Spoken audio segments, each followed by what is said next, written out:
on YouTube, and it says that it's here, 2024, World War III. And I first started making a YouTube channel because I thought, you're a pretty good musician, you know, you haven't been the worst guy in the world, made some mistakes along the way, but ultimately the record proves that I changed my ways, and people respect me and love me for it.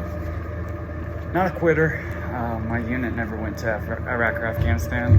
Not my fault. I did leave my term a little bit early, 2 years early, but they didn't go still. And yeah, I got in trouble, but I got an honorable discharge before I got in trouble because I needed to get out, and my unit wasn't going. So the reason I signed up was to go. So when people call me a quitter, it pisses me off because I had paperwork in to go 18 X-ray, and I wanted to do that. I wanted to be on the front lines. I always felt that, like, being a mechanic or just going for college money was, you feel like shit going for that reason, because the reason you sign up is to be a hero. The reason you sign up, you want to make your country proud, and you want to, you know, come back and be the Navy SEAL or whatever. But we have SF and Navy SEALs coming back, and it's not across the board support for where we've been and what we've done in this country. That's obvious. And yeah, I mean, everybody, you know, you can support Israel. You can support their right to defend themselves, and that does not mean World War III is happening. But you have Kim Jong-un, Xi Jinping, Vladimir Putin, all these people congregating together in an opposing force where there's an economic war. It is a clear act of, you know, direct opposition between both sides. And, well, you could phrase it as a democracy or capitalism versus dictatorships. I think it's a little more complicated than that. I've been thinking today that if you want to talk human rights, if you want to talk love and not hate, everybody's a gray area. It's not just white and black. Life is never white and black. And, you know, for example, if your mom got raped and then you're forced now to live and your mom's a drug addict, well, then you don't have any parents. So you're growing up, hopefully you get a good foster family. You'd say you do, hypothetically speaking. What if you end up becoming something bad? Is it that surprising? And are you incapable then of being forgiven for your sins and changing that around? No, you're not incapable of that. Everybody's capable of turning around their mistakes. And I'm not trying to say I'm the best example of that. I don't think I am. But not many people can say that they're honorably discharged from the Alaska Army National Guard, that they've served as an inmate firefighter and gotten paperwork from the United States Marine Corps for doing what they did, you know, while they were an inmate. And I don't expect people to kiss my feet for it. I don't expect them to even follow me or give me likes and subscriptions. I just expect people to change when they do bad shit. I expect people to feel sorry for the mistakes they've made. And if you're not going to do that much, if you're not going to try to change, then maybe you do deserve to be in a tent on the streets. Maybe you do deserve to be, you know, treated like a cockroach. But if you're going to try, you're a human. And that's what it comes down to me. Like, for me, I don't look at these other people, you know, these dictators and stuff, like that's Satan against God. I look at it like, you're a human being, you made mistakes. Now stop making those mistakes. Stop talking about World War III, you know. I don't think World War III is a joke. I made a joke about it just to get people to start opening their eyes that, you know, maybe we aren't the best country. Maybe we haven't always been right. And maybe we should consider that World War freaking III is not the move. Not that I'm scared, and I'm not scared for our people. I'm not scared for the migrants that are signing up for citizenship. We're fine. Like, there's no reason to be scared here, but there's definitely reason for caution, reason for reformation. There's so many things right now that each individual person can do to make this country great. And at the end of the day, I'd say now more than ever, people think Congress is untrustworthy. Now more than ever, people think that the news is untrustworthy. Now more than ever, people do not like the opposing political parties, which that's incorrect. Never should be this way. Democrats and Republicans should be friends. And criminals should try to stop committing crime. If you want to practice crime, get out of the U.S. You know. And I don't know how Russia feels about it. I don't know how China feels about that, but I know that there's rules and you need to follow them.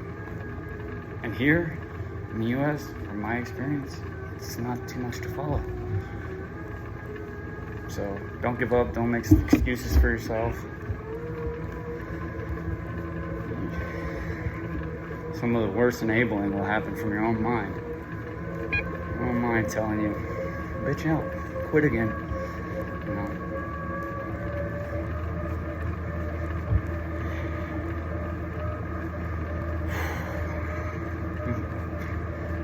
One time I was in basic combat training.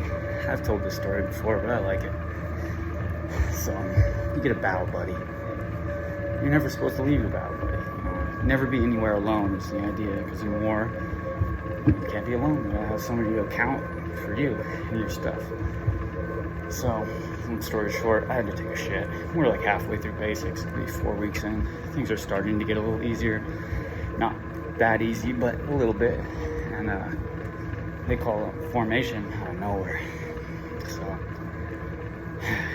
I'm like, damn, I'm already sitting down, like mid-log, and so Hewer, my boy, is on the outside of the bathroom, waiting with my M4 and his, and or M16, and so at this point, he's like, Mulhauser, hurry up. I'm like, dude, just wait for me, wait, and he didn't wait. He's like, I gotta go now, and he pushed out. So he left my gun there, and I was sitting there shitting. I'm like, okay, well now I'm fucked, because I'm alone, and my gun's out here. Well, now Drill Sergeant Moss comes in. Hey, anybody out here? Who's in the barracks? I put my feet up above the toilet, and I hit him, because I was like, I don't want him to find me in here, man. I need a wipe still. So he grabs the gun and walks off. Okay. Now I didn't know if anyone was in there, he didn't check. And so, long story short, I come down, Drill Sergeant Webb have the weapon in the air. Who the fuck's weapon is this? Hell to the motherfucking no. You know, it's just, I was fucked. Rather than telling on Hewer for leaving me hanging, I took the smoking. Then I took the 150-pound fake M4 and proceeded to do inspection arms with that and all the different movements for the next 3 hours. And they had me marching with that big dumb gun for like a fucking week, dude. But the moral of the story is I didn't snitch out my boy for fucking me over. That's called Blue Falcon, buddy fucker. So, the moral of the story is, if snitching will get you out of trouble, don't do it. Alright? And if whistleblowing will keep everybody out of trouble, will keep everybody safer, do it. It seems to me there's a fear in our country about what is this and what is that, what, because there's some things, some doors you can open and closed in this country. You can't really open and close again. You know, once you go through that, people judge you. And, well, unfortunately, they're not right about that, but I can understand it. There's some people out there, child molesters, I hate them, you know. I should forgive them. But it's very hard to do so. And just like casinos, I hate them. I do. Y'all are, you know, using people's weaknesses. They know you're gonna win, and yet they make excuses in their mind to blow their money on your cheating establishment. People could get life in prison in Nevada for cheating, and yet the casinos cheat. I don't know. You know, it's what it is, I guess. There's not too many people who are getting out of prison that are talking like me. So they went and rolled Christ. Said that they weren't racist. You know, yeah, I was in a work camp for some of that time, but I've been on medium security yards, and I've met people from California prison. You know, I get it. Y'all politic harder. Y'all are a little more about your rules. I don't care. Like, just if somebody wants to roll alone as other in Christ, leave them alone. And I think that's true. Like, you just couldn't. Yeah, if you got to deliver a note to church, that's not a big deal. Who cares? Just mind your own business, go to church, and, you know, don't be giving Christ followers knives and shit to get time. That's dumb as fuck. I've never carried anything for anybody like that. And fuck who you are, shot caller or not. But I'm not tough either. You know, I always knew my place was that. It was me against everyone, and I was never really comfortable with that, and it was hard not to play both sides, but I did most of the time. Most of the time I was able to not allow the stupid politics around me to dictate how I act. I get that, you know, there's a reason we have formation and stuff in prison too, but I just think race has nothing to do with it, and that gangs are making it hard on us. If we united as prisoners, we united as humans, then 99% of the poor people would now be the majority of the decision making. You know, and I'm just comparing that. If you consider like being a civilian as somewhat being a slave, I don't think it is. I've been a slave, you know. And I knew that I should be a slave because I was committing car burglaries, you know? Like, sometimes when you break the law, you gotta get spanked in the butt. And as a grown man or woman, that's the case for a good reason. Because the alternative is shot in the face by someone for being on their property. I grew up in Alaska where people respect their own property and you respect their property. And if you're caught nosying around on there, they don't know who you are. You know, it's not their fault that you made a decision to be a thief. And this corporate stuff, that's no difference to me. There's no difference to me from someone stealing from a store or from a human, but it took me a while to get to that place. You know, it's still the same sin. It all comes from your mind. It all comes from what you're thinking. Can't even listen to scary stories as much anymore just because it's too much, you know. Too much. I don't want to focus on the evil in the world when I know there is good. There's plenty of it.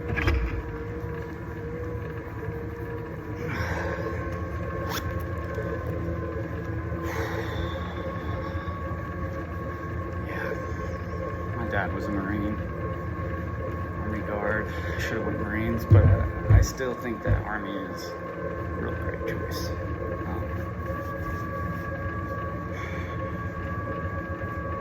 Used to call the mechanics pogues, piece of the garbage. Anybody who's on the base, you know, most of the time. Because most of the time people don't get a lot of combat, like everyday combat. PTSD is a little easier to get than people would like to believe, you know. You get PTSD from getting beat up as a child all the time. I didn't know that, but I think I've had that probably my whole life. Until now. people's sake and get cured, and I believe that. I think that we all have episodes of like screaming in our sleep or bad dreams, but ultimately that's just our mind trying to justify, what's around us that we can't appreciate, that we don't understand. So,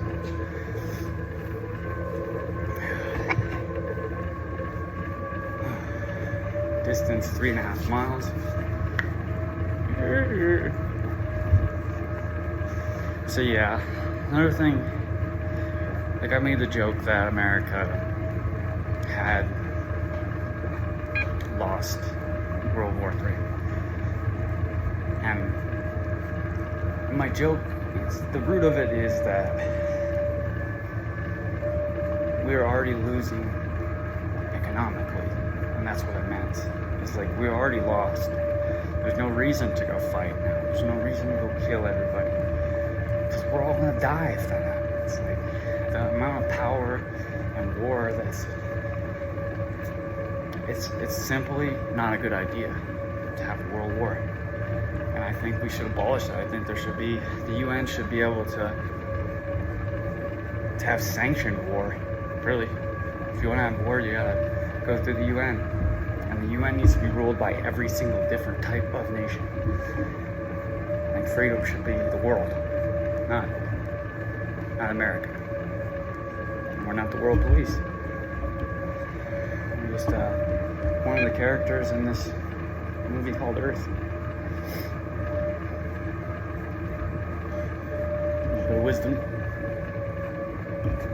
Love your lives.